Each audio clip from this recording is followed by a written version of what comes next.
राहुरी विधानसभा मतदारसंघात सध्या राजकीय घडामोडींना वेग आला आहे. भाजपचे ज्येष्ठ आमदार शिवाजी कर्डिले यांच्या निधनानंतर ही जागा रिक्त झाली आणि त्यामुळे पोटनिवडणूक जाहीर करण्यात आली आहे. गेल्या वर्षी ऑक्टोबर महिन्यात हृदयविकाराच्या तीव्र झटक्याने शिवाजी कर्डिले यांचं निधन झालं. वयाच्या 66व्या वर्षी त्यांनी अखेरचा श्वास घेतला. ते अहिल्यानगर जिल्ह्यातील राहुरी मतदारसंघाचे अत्यंत प्रभावी नेते मानले जात होते. त्यांनी तब्बल 6 वेळा आमदारकी भूषवली होती. त्यामुळे स्थानिक राजकारणात त्यांचा मोठा प्रभाव होता. काही काळ मोठ्या आजारातून ते सावरले होते. पण मात्र अचानक प्रकृती खालावल्याने त्यांना रुग्णालयात दाखल करण्यात आलं आणि उपचारादरम्यान त्यांची प्राणज्योत माळवली. त्यांच्या निधनानंतर राहुरी मतदारसंघात सहानुभूतीची लाट निर्माण झाल्याचं पाहायला मिळालं. या पार्श्वभूमीवर भारतीय जनता पक्षाने सहानुभूतीचा फायदा घेत कर्डिले कुटुंबातील वारसा पुढे चालू ठेवण्याचा निर्णय घेतला आहे. भाजपकडून शिवाजी कर्डिले यांचे सुपुत्र अक्षय कर्डिले यांना उमेदवारी जाहीर करण्यात आली आहे. त्यामुळे ही निवडणूक केवळ राजकीय न राहता भावनिक स्वरूपाचीही बनली आहे. महाराष्ट्रात पूर्वी अशी राजकीय परंपरा होती की एखाद्या लोकप्रतिनिधीचं निधन झाल्यानंतर त्यांच्या कुटुंबातील सदस्यांना उमेदवारी दिली गेल्यास विरोधक बिनविरोध निवडणूक होऊ देत होते. मात्र मागील काही वर्षात ही परंपरा मोडताना दिसत आहे. त्यामुळे राहुरीतही सरळ लढत होण्याची शक्यता व्यक्त केली जात आहे. या निवडणुकीत भाजपसमोर मोठं आव्हान उभे राहण्याची शक्यता आहे. कारण राष्ट्रवादी काँग्रेस शरदचंद्र पवार गटाचे नेते प्राजक्त तनपुरे मैदानात उतरण्याची शक्यता वर्तवली जात आहे. प्राजक्त तनपुरे हे राज्यातील प्रभावी नेते जयंत पाटील यांचे भाचे आहेत आणि राहुरी मतदारसंघात त्यांची मजबूत राजकीय पकड मानली जाते.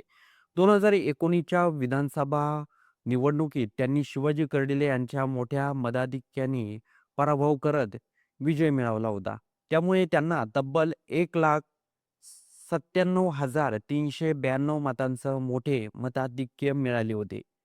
महाविकास आघाडी सरकारच्या काळात त्यांनी नगर विकास खात्याचे राज्यमंत्री म्हणून काम पाहिले होते. त्यामुळे प्रशासनाचा अनुभव आणि स्थानिक पातळीवरील संपर्क या दोन्ही बाबतीत तनपुरे मजबूत उमेदवार मानले जातात. दरम्यान राष्ट्रवादी काँग्रेसमध्ये फूट पडल्यानंतर तनपुरे यांनी शरद पवार यांच्यासोबत राहण्याचा निर्णय घेतला.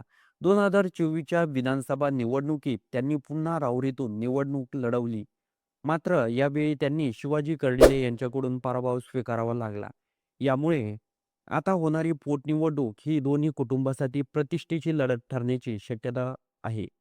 कर्डिले कुटुंबाची सहानुभूती आणि भाजपचे संघटनात्मक ताकद एका बाजूला असताना तनपुरे यांचा स्थानिक जनसंपर्क आणि पूर्वीचा विजयीचा अनुभव दुसऱ्या बाजूला आहे.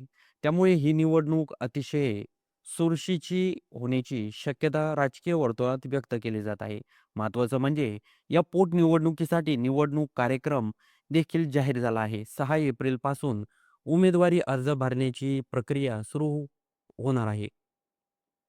9 एप्रिल ही अर्ज माघारीची शेवटची तारीख असेल.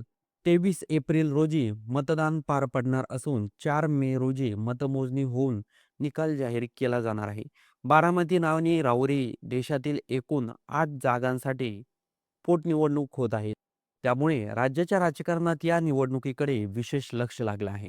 राहुरी मतदारसंघात आता कर्डिले विरुद्ध तनपुरे असा सामना रंगण्याची शक्यता व्यक्त केली जात आहे. राष्ट्रवादी काँग्रेस शरदचंद्र पवार पक्षाच्या चिन्हावर तनपुरे निवडणूक लढणार की अपक्ष म्हणून रिंगणात उतरणार याबाबत लवकरच चित्र स्पष्ट होईल. मात्र एक गोष्ट निश्चित मानली जात आहे की ही निवडणूक केवळ जागेची नाही तर प्रतिष्ठेची आणि भविष्यातील राजकीय समीकरणाची दिशा ठरवणारी ठरू शकते. त्यामुळे संपूर्ण राज्याचं लक्ष सध्या राहुरी विधानसभा मतदारसंघाकडे लागले आहे.